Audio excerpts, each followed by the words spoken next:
Yep. Grant and Danny on the Fan. Welcome back. Thank you for making the show part of your day. I think the running back value is climbing in the as we get ready for the draft.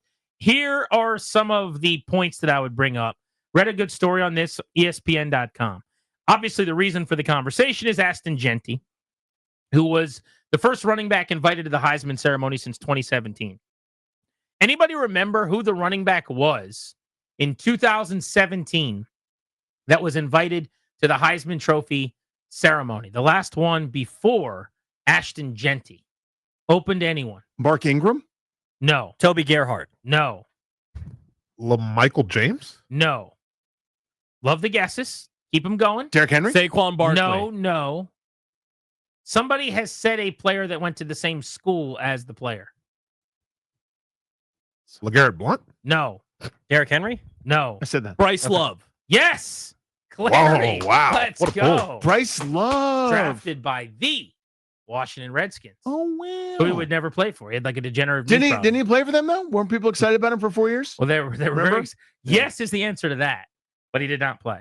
But Jeanty at Boise State was kind of what Saquon Barkley was for the Eagles this year, in that he led the team to a area no one really thought they were going to go to. In the Eagles' case, it was winning the Super Bowl this season, and for Jeanty, they went to the college football playoff.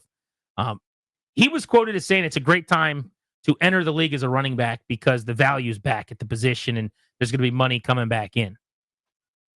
It has been 30 years since a running back has gone number one overall in the NFL draft.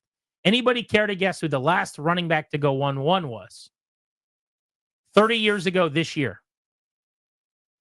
So what is it? Okay, that's in the 90s. Danny, you should pull this. I should pull it. Okay, I'm ripping through. Barry Sanders. No. After. Mid-90s. Oh, yeah, that would have been later. I should be able to get this. But I'm on the spot. I'll give you a team. This will do it. Cincinnati Bengals. I should be able to do that.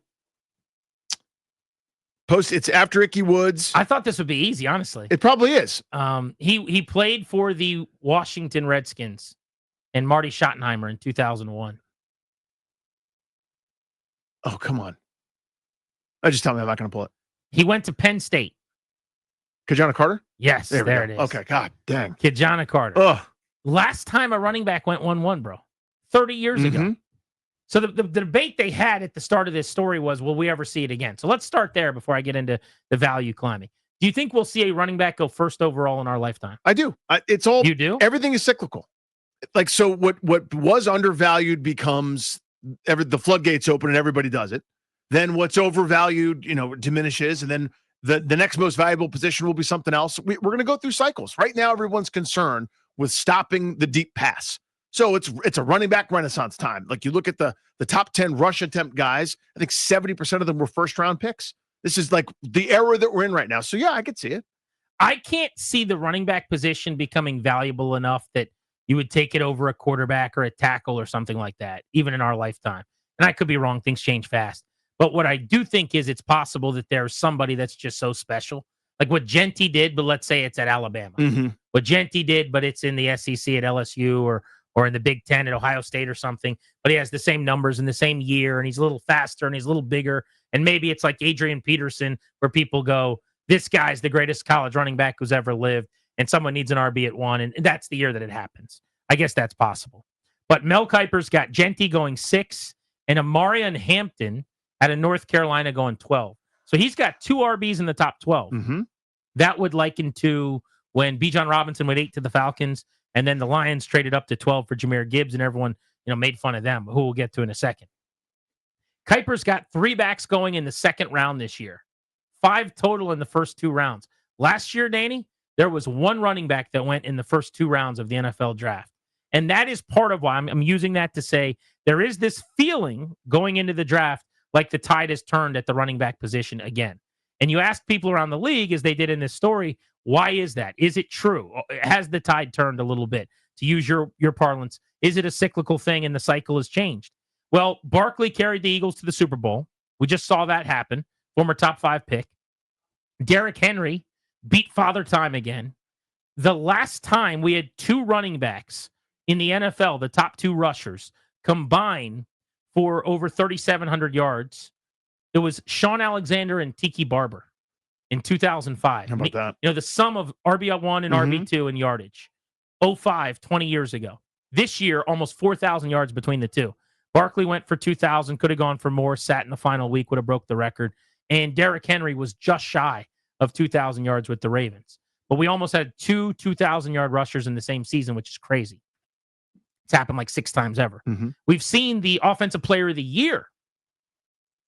The best offensive player in the league, not a quarterback, right? OPOY, be named a running back back-to-back years. Obviously, this year it was Saquon. Last year it was Christian McCaffrey from San Francisco. The last time we had RBs, just take a guess in years, in consecutive seasons that were the OPOY, the player of the year, best non-quarterback, was not a receiver for 2 straight years. When would you guess? 14, 15.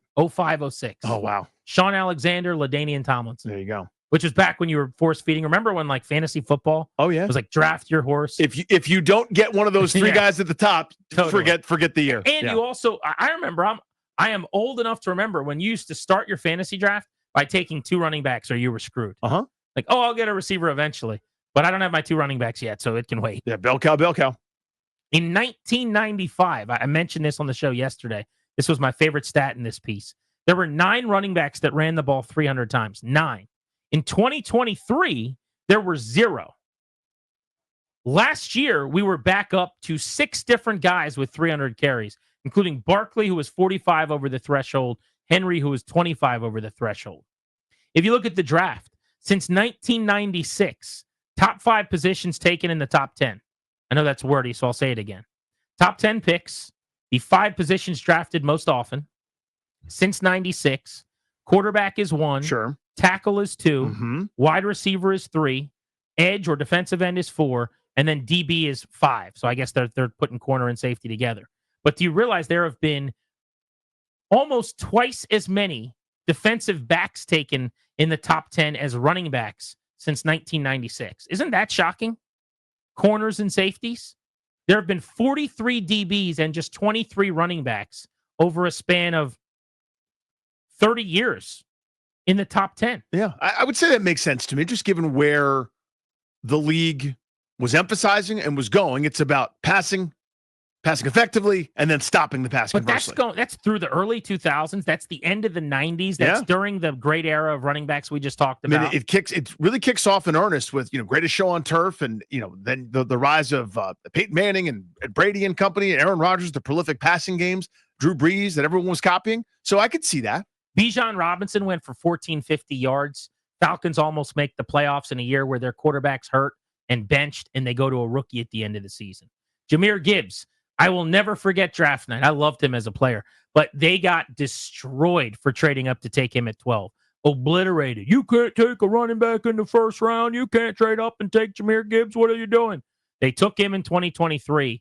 This past season, he was a game changer. Has been really since he got into the league, but Amon-Ra St. Brown, their beloved slot wide receiver, 34 plays last year of 15 or more yards. Explosives, 34 of them, was number 3 in the NFL. Jahmyr Gibbs had 33 of them.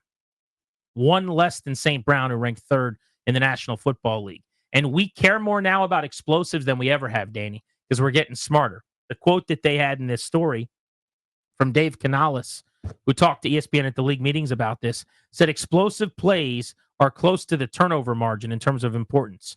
If you can have a +3 margin in explosives over the years, we've learned that almost equals getting a ball from the opponent. It's really close in percentage in terms of leading to wins. Meaning, they've always said turnover margin's most important. Yep. Now it might just be, did you make more big plays than them? And when running backs like Jahmyr Gibbs, or what I think Amarian Hampton's going to be as an example, or Ashton Genty if it's him, if they can do it, it's what I've said all along with Washington needing a weapon. I don't give a damn if it's a wide receiver. I need speed, and I need someone who could strike up the band and hit a home run. I'd prefer it to be a running back, honestly, because they touch the ball more. And the speed is more impactful because you're involved more often. Here's just a way to quantify this, too, which I think is interesting. I picked a nice round number 10 years ago, okay? Go back to 2015. There were 7 players that ran for 1,000 yards. If you add that to if you carry it out to 900, I think there were a total of 9 or 10 players that ran for 900 yards. So that's your bell cow, but maybe missed a game or two, something like that, right? This past year, there were 16 1,000-yard rushers, more than twice as many. If you expand it to 900, again, that same category of guys that missed some time, there were 22 players that ran for more than 900 yards. We're here now. We are in the era of running the football. And again, I think it's reactionary. I think what happened was people got sick and tired of deep passes, of deep shots, of chunk yardage, of passing games, dicing them apart. And they said, fine, we're backing off. We'll play that shell. Yeah, I'm not going to give up 400 yards passing. I'll play deeper. And if you want to take 4 yards at a time on the ground, so be it. And you happen to have a couple of great exceptions to the rule, guys that usually age way worse. Derrick Henry usually is Earl Campbell or Eddie George. You fall off a cliff. He doesn't. 30 years old, ran for almost 2,000 yards. You mentioned Barkley, after a bunch of injuries, has a healthy season and could have set the rushing record. But you go down the list. We are in an era right now of running backs being the bell cow when we thought it was nothing but committees from here on out and trying to get, keep guys healthy, et cetera. Again, 22 players ran for at least 900 yards at the running back spot. Remarkable.